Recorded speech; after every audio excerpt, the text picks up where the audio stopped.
Македонската полиција и покрај затворената бегалска рута останува долж јужната граница. Будно ги следат случувањата во однос на илегалните преминувања на мигрантите во земјава, а како виновници за нивниот влез сепак ги посочуваат криумчарите. Од Министерството за внатрешни работи потенцираат дека работат на стратегии со која единствена цел е намалување на илегалните премини од бегалците и мигрантите, кои се најчесто од грчка страна.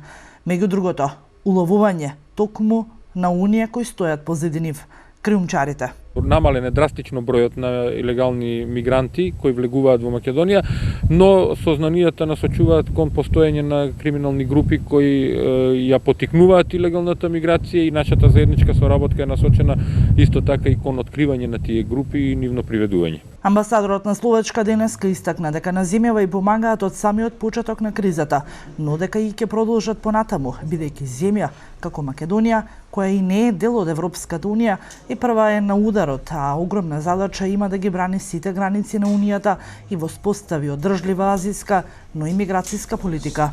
Мигранти уствари долаза из територија европска. Мигрантите во Македонија влегуваат од европска територија.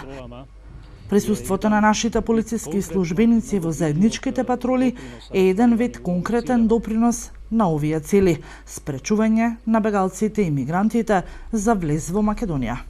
Денеска заменик министерот за внатрешни работи Андонов и амбасадорот на Словачка Белзак се сретнаа при заменувањето на четвртиот контингент словачки полицајци, а на истата констатира дека за еден месец пристигнува нов контингент со други 20 полицајци од Словачка.